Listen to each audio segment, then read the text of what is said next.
뉴욕 이야기 소피 칼, 펄 어스터. 소피 칼, 웃으세요. 펄 어스터가 뉴욕에서의 삶을 아름답게 만들 수 있는 방법에 관한 입문서를 알코올 중독자 재활 프로그램의 12단계를 연구하면서 혹은 사회봉사 명령서에 착안하여 만든 것은 아닌지 나는 생각해 보았다. 그렇지만 아무래도 상관없다. 나는 그의 말을 따라야만 한다. 이건 게임이고 나는 복종해야만 한다. 만일 내가 이 임무를 완수하게 되면 아마도 그는 내가 요구한 허구를 보상으로 줄 것이다. 첫 번째 지시사항, 미소 짓기. 내게 그렇게 강도 높은 훈련을 요구하는 것은 아니다. 나는 이미 좀 훈련이 되어 있다. 이 항목의 유일한 골칫거리는 내가 매일 건네게 될 미소의 수를 계산하는 일이다. 폴은 동시에 여러 사람에게 던진 미소들도 모두 세워야 하는지를 정확하게 명시하지 않았다. 그는 틀림없이 잊은 게다. 그래서 나는 이 부분을 추가했다. 두 번째 항목, 모르는 사람에게 말을 건네는 것은 내가 찬사를 늘어놓는 데 익숙하지 않기 때문에 임무를 잘 완수하기 위해서 몇 가지 방법을 연습해 보았다. 당신과 함께 이야기를 나누어 정말 유쾌했어요. 다시 한번 만나서 이렇게 즐거운 시간을 보냈으면 좋겠어요. 정말 흥미있는 대화였어요. 우리 꼭 다시 만나요. 우리가 함께 보낸 시간들 정말 고마워요. 머리 모양이 정말 멋진데요. 정말 마음에 들어요. 진심이에요. 지금 그대로도 참 좋아요. 당신의 미소가 나의 하루를 빛나게 해주었네요. 이 말을 하기 위해서는 정말 많은 노력이 필요할 것 같다. 고담 핸드북은 날씨를 잘 관찰하여 도움을 받으라고 충고한다. 아마도 내가 날씨에 관한 어휘를 늘릴 수 있는 좋은 기회가 될 수 있을 것이다. 이런 어휘들이 있다. 산들바람, 돌풍, 난류, 짙은 안개, 광풍, 소강상태, 가끔 개는 날씨. 혹은 끓다, 익히다, 굽다, 얼리다, 녹다처럼 요리할 때 쓰이는 동사도 사용할 수 있고 또 달콤하다, 포근하다, 이상적이다, 얼음처럼 차갑다, 쌀쌀하다, 지독하다, 시베리아처럼 춥다 라고 할 수도 있을 것이다. 아니면 기후가 온화하다, 혹독하다, 가혹하다, 건강에 좋다 라고도 말할 수 있고 청명한, 습한, 건조한, 비가 많이 오는 이런 형용사를 사용할 수도 있다.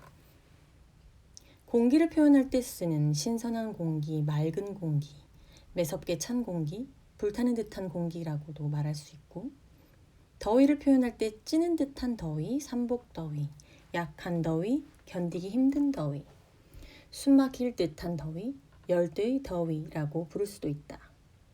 기분 좋은 날씨, 안개가 낀 날씨, 바람 부는 날씨, 감미로운 날씨, 맑은 날씨, 잿빛 날씨, 쌀쌀한 날씨, 봄처럼 화사한 날씨, 황홀한 날씨, 활력을 주는 날씨, 나른하게 만드는 날씨, 불쾌한 날씨, 기분이 우울해지는 날씨, 견디기 힘든 날씨, 비통한 날씨, 지긋지긋한 날씨 라고 표현할 수도 있다.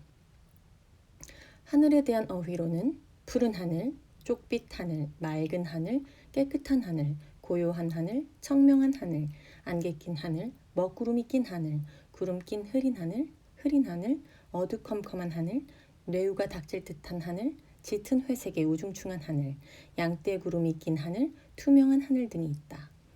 또 침침한 날씨예요. 공기가 무겁네요. 뚜껑을 덮은 것처럼 짓누르고 있네요. 등도 있다. 과연 폴이 옳았다. 날씨에 대한 주제는 정말 무궁무진하다. 만일 말이 막혀버린다 해도 괜찮다. 이 멍청한 태양이 정말 싫어 라고 말하면 좋은 날씨에 대한 대화를 끝내버릴 수도 있지 않은가? 세 번째 항목, 노숙자들에게 샌드위치와 담배를 나눠주는 일. 나는 식빵과 슬라이스 치즈, 햄, 토마토, 다진 고기구이, 그리고 담배 4갑을 샀다. 말보로, 카멜, 벤슨 앤 헤지, 쿨. 마지막 항목, 공공장소 한 곳을 선택하기. 나는 그리니치와 해리슨가가 만나는 사거리에 있는 공중전화 부스를 선택했다. 이곳에는 2개의 전화 부스가 나란히 놓여 있다. 나는 오른쪽에 있는 것을 가로채기로 했다. 그곳을 아름답게 만들기 위해 유리 닦는 세제, 글래스 플러스를 샀다. 금속 부분을 반짝반짝 빛나게 하기 위해 브라소라는 세제도 샀다. 또 초록색 스프레이 페인트 하나와 메모장 6개, 연필 6자루, 거울 하나, 풀 1통, 4m 정도의 체인 2개, 맹꽁이 자물통 2개, 빨간색 장미 1다발, 그림 엽서 7개, 달력 하나, 접이식 의자 2개, 글래머 잡지 최근 호 1권을 샀다. 1994년 9월 20일 화요일 밤, 나는 공중전화 부스를 소유하게 되었다. 먼지를 털어내고 이곳을 윤기나게 만들기 시작했다. 2명의 남자가 나를 관찰하고 있었다. 그중 한 명이 내게 이렇게 물어보았다. 당신 집에 있는 유리창도 그렇게 열심히 청소하슈? 미소를 지어야 하는 임무를 지금부터 시작해야 하나? 이 노역은 내일부터 하기로 결정하고 그의 말에 아무런 대꾸도 하지 않겠다고 결심했다. 왜냐하면 남자들은 좀 상스럽기. 폴, 당신이 이렇게 말했잖아요. 때문이다. 간신히 5분이 흘러갔다. 내가 두려워했던 것이 사실로 확인되었다. 그들은 나를 미친 여자로 생각했다. 젠장, 나는 이제 아랫부분을 꾸미는 일에 착수했다. 초록색으로 칠을 하고 그림 엽서들과 거울, 달력, 꽃을 놓았고 의자를 체인으로 감아 전화부스에 묶어놓았다. 나는 내가 해야 할 이러한 선행을 말 그대로 완벽하게 해낼 수 있다는 능력을 보여주기 위해 공중전화부스를 장식하고 있는 NYNEX, 뉴욕 전화회사 이름, 라는 약자를 검은색 바탕 위에 초록색 글씨로 쓴 Have a nice day. 이 말은 좋은 하루 되세요 라는 영어 표현인데 불어식 표현보다는 좀 더 아양을 떠는 듯한 느낌을 준다 라고 적힌 작은 포스터로 덮어버렸다. 이 인사말은 미국에서는 늘 따라다니는 표현으로 사람들이 만났다가 헤어질 때 매번 이 말로 마침표를 찍는다. 이 인사말은 enjoy라는 표현 다음으로 나를 화나게 하는 말이다. 나는 enjoy라는 표현까지 쓰고 싶지는 않았다. 이 단어의 사전적 의미는 즐기다, 무엇을 향유하다 이다. 그런데 이 말이 명령법으로 제시된 것을 한번 상상해 보시라. 미국 호텔에서 하룻밤을 보내게 되면 다음날 아침 호텔 남자 종업원이 쟁반을 손에 받쳐들고 내가 누워있는 침대로 몸을 기울인 채 감미로운 어조로 인조이라는 음란한 말을 건넨다. 상상만 해도 끔찍한 이런 장면에 미리 겁에 질려서 나의 가장 큰 즐거움 중 하나인 침대 위에서 하는 아침 식사마저도 호텔에서는 거절한다. 어쨌든 내일 9월 21일 나는 일을 시작해야만 할 것이고 또 미소를 지어야만 할 것이다.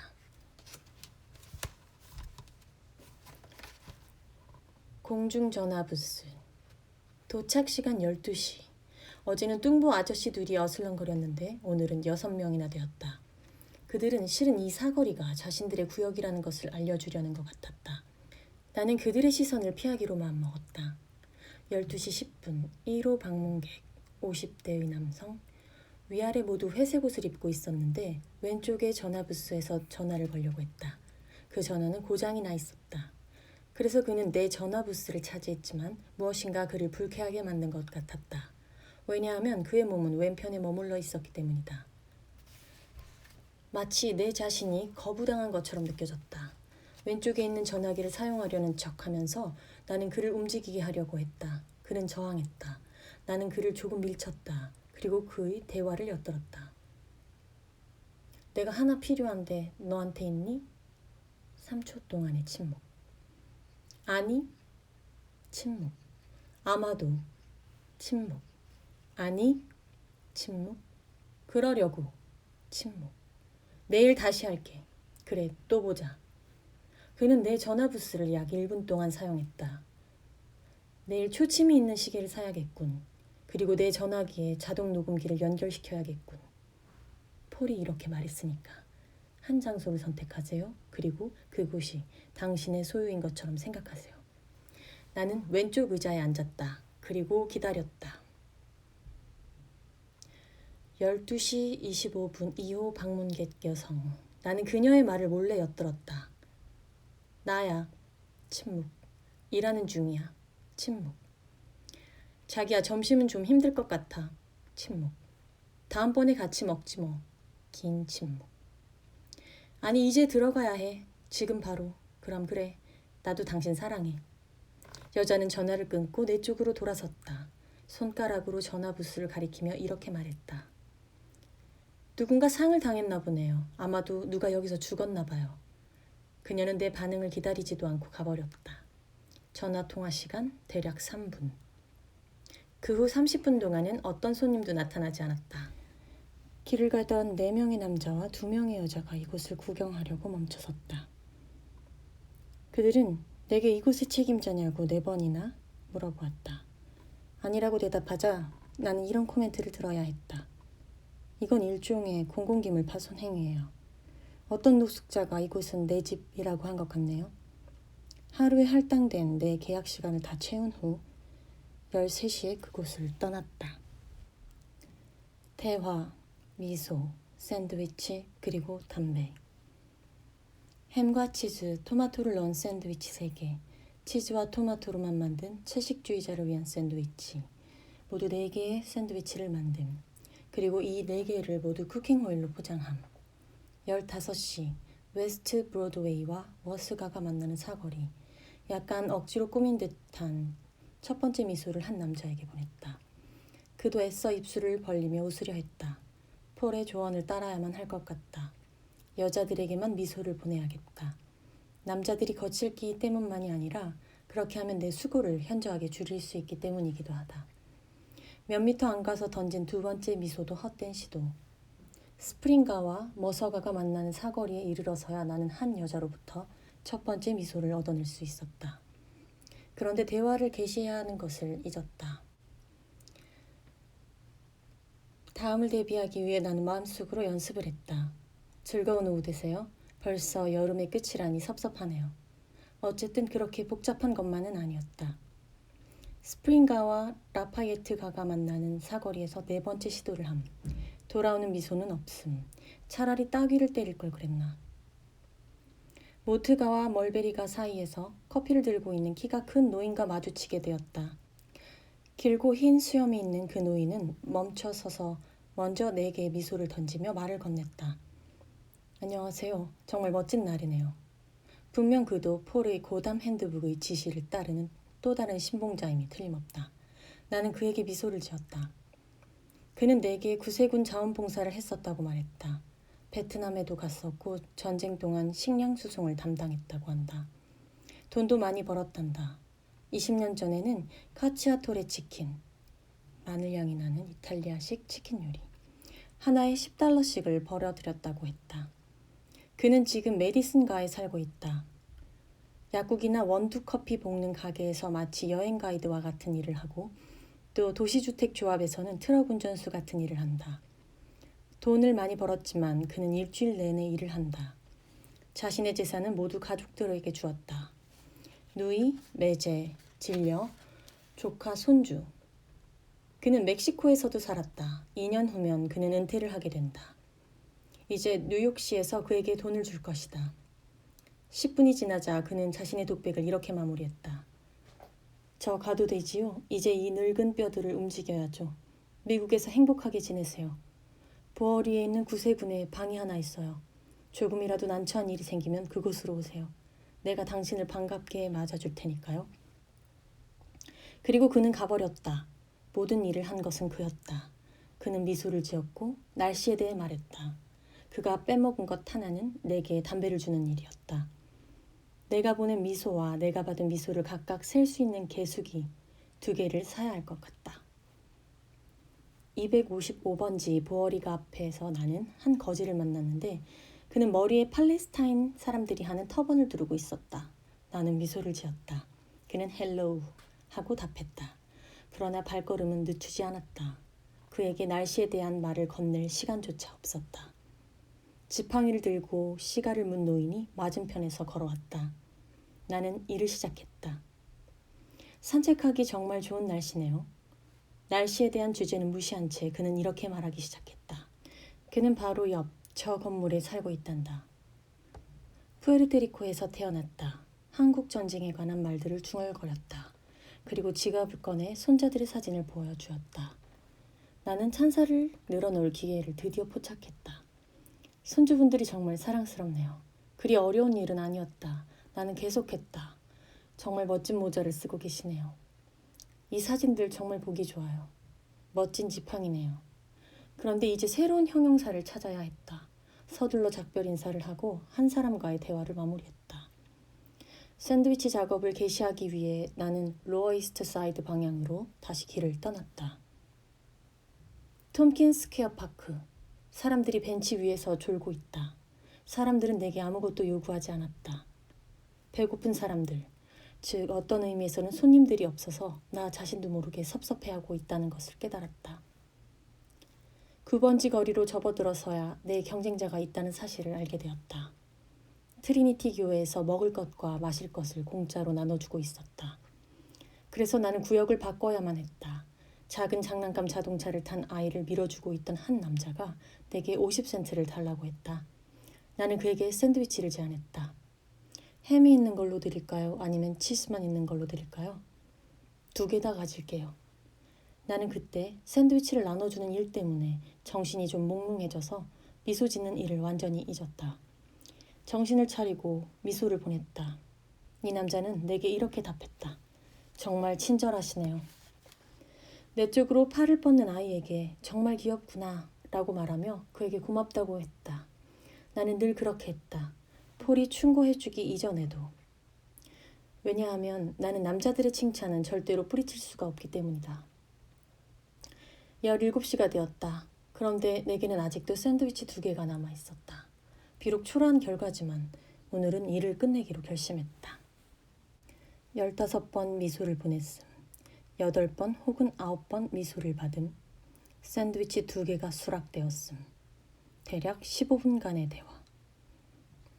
이러한 통계는 내일 개수기 2개와 시계 하나로 더욱 정확해질 것이다. 도청 장비 전문 상점에 들렀다. 무엇보다도 공중전화에 도청 장치를 하는 것, 즉 상대편이 하는 말을 멀리서 파악하는 일은 불가능하다고 점원이 설명해 주었다. 그 대신 수화기를 드는 순간부터 멀리 떨어진 곳에서도 대화를 추적할 수 있는 소형 마이크를 공중전화 부스에 설치하는 것이 어떠냐고 권했다. 장비는 모두 $2,000였다. 나는 천성적으로 어떤 사물을 소유하는 것을 그리 좋아하지 않는다. 내가 지극히 사적인 용도로 그것을 사용한다면 누가 그것을 알까? 나는 이런 위험을 감행할 필요가 없다. 그래서 나는 소형 녹음기를 골라 전화기 아래 부착시켜 놓았다. 1시간 녹음할 수 있음. 하루 근무용으로는 충분함. 사람들이 공중전화를 도청하는 일은 2년 감방감이라고 했다. 상상해 보았다. 나는 체포될 것이고 판사가 나를 소환할 것이다. 판사는 나를 감옥에 집어넣지 않고 아마도 다른 벌을 제안할 것이다. 미소 짓기, 음식 나눠주기, 모르는 사람에게 말 걸기. 그러면 나는 이렇게 소리칠 것이다. 싫어요. 차라리 감옥에 가는 편이 더 좋아요. 내 공중전화는 잘 지내고 있는지 궁금해졌다. 나는 불안해졌다. 또 내일 할 일에 대한 생각으로 초조했다. 나는 질서에 반하는 일은 결코 할 수 없었다. 그래서 밤에 내 공중전화 부스를 방문했다. 심지어 나는 전화부스 가장자리에 엔조이라는 검은 글씨들을 붙여놓기까지 했다. 나는 조용히 그곳을 떠났다. 정말로 만족해하는 손님 3명이 이곳을 방문했다. 저녁에 고담 핸드북을 다시 읽어보았다. 그리고 사람들이 내게 어떤 것을 요구할 때까지 내가 기다리지 못한다는 것을 깨달았다. 필요한 것이 무엇인지를 결정하는 사람은 바로 나다. 잠들기 전에 내 공중전화의 번호를 만들어 보았다. 285-9134. 그렇지만 이 전화는 외부에서 걸려오는 전화를 받을 수 없다.